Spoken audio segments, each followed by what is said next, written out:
I'm the chair and professor in media communication here at Lund. I took over the position from Peter Dahlgren. We are sitting in his office right now, and he's an emeritus professor here. The chair professor in media communication tends to look after and manage research and also develop and advance postgraduate level training. One of my other jobs here is as the program leader for the MSc in media communication, which is an international program that attracts around 500 students in terms of applications, and of those students, around a lucky 30 come to train with us for 2 years. And that, in essence, is my job.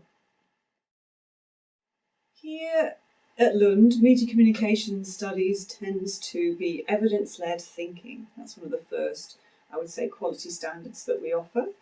We're very interested in developing and advancing certain key theories, for example, around media and democracy or around audiences and media engagement through evidence, through investigating and finding out lots of new original data and then using that to advance our theories and concepts. I would say that's one of the kind of key indicators. A second area would be that we're very interested in this aspect of critical media studies and cultural studies, a sort of combination between these two areas, which allows us to focus on issues around identity, issues around power, and issues around social relations. So I'd say that's a sort of second key area that we focus on here. Another thing that I would identify with media communication at Lund is our use of mixed methods. I'm very interested in different kinds of qualitative methods, for example, combining interviews with observations or doing digital ethnography alongside perhaps the walk-along method. Some of us also combine quantitative methods such as surveys or content analysis with qualitative methods, for example, more depth of textual analysis.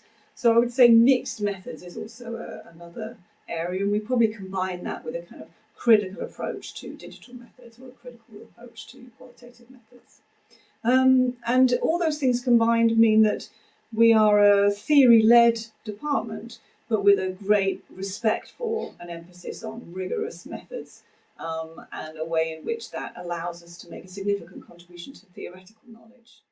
I think certainly the 2018 rankings for the department show us that we're in the top 100 communication media departments in the world for the reasons to do with our kind of academic reputation. And I think a lot of that is based on the originality of our ideas, the significance of our contribution to knowledge in our particular areas, and then the rigour of the methods that we apply alongside that with our evidence-based thinking. I think that international recognition by our peers in media communication is very much in the strategic areas that we specialise in. So that would be media and democracy or media and political engagement. It would be a second area around audiences and notions of audience experiences and audience engagement. A third area would be around the work that we do around popular culture and celebrities. We also look at issues around gender and health and the media. That's another area. And we're also interested in different generations and how they engage with media. And there's a burgeoning area around the visual, the importance of visual methodologies and the significance of the visual within political culture or within everyday life. And I think that's an area that we're excited to develop. So that academic recognition of our work internationally is really important for us, and I think it allows us to feel some confidence in how we're extending certain concepts and theories within the sort of global field of media communication. So I think work that we've done around engagement, for example, is a really nice way in which that's recognised internationally through the work of Professor Peter Dahlgren and his advanced thinking around civic cultures and political engagement, through to some of the work by junior scholars such as Joanna Duna, who's been working on hybrid genres such as political comedy and audience engagement in Sweden, to my own work that I've been recently doing around different ways of thinking about the spectrum of engagement that involves a way of thinking about negative to positive to disengagement with media content by audiences around the world. So that's a nice example, I think, where that becomes recognised internationally by our scholars and peers and understood as being this original, significant and research which is empirically motivated by good, rigorous evidence.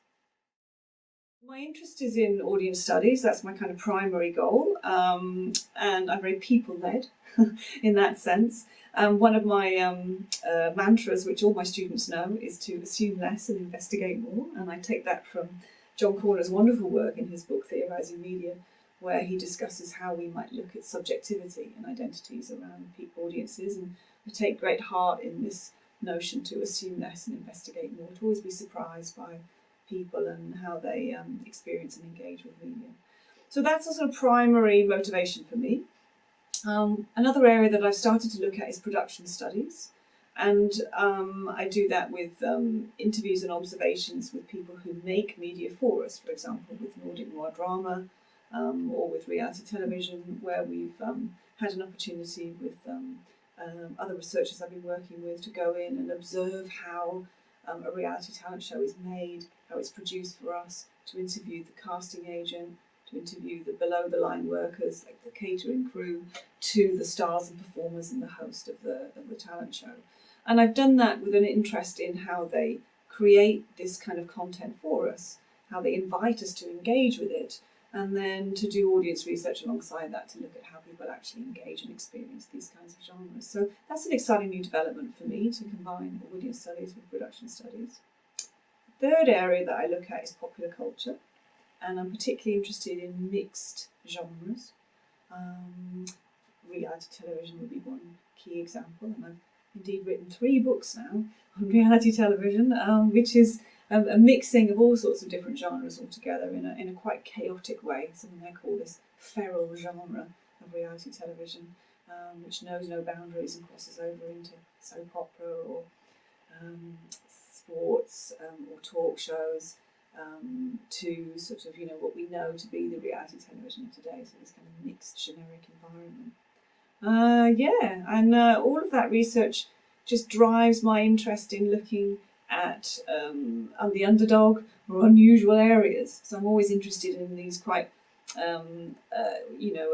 odd ways of looking at things. So some of my early work on reality television was precisely because no one had researched it before. So in the late 1990s, I was very fascinated by this huge popularity of reality television and this absence of research by audiences.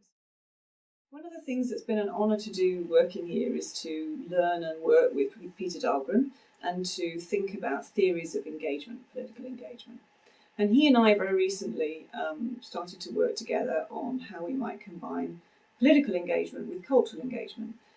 And this has led me to think about, well, what societal impact might that have if we were to combine and theorise on notions of political and cultural engagement with something that's very relevant to today. And my case that I took was an unusual case of professional wrestling in Sweden.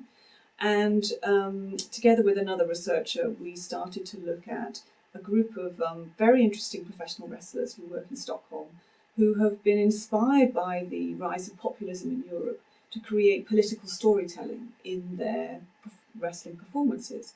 And indeed, there's one particular wrestler who we followed over several years who's been using a Brexit storyline in their wrestling, where they play a despicable politician, right-wing politician, who believes in Brexit, and he goes out into the wrestling ring and is routinely beaten up and humiliated for his right-wing populist agenda, and often beaten up by, for example, a migrant worker or a female wrestler.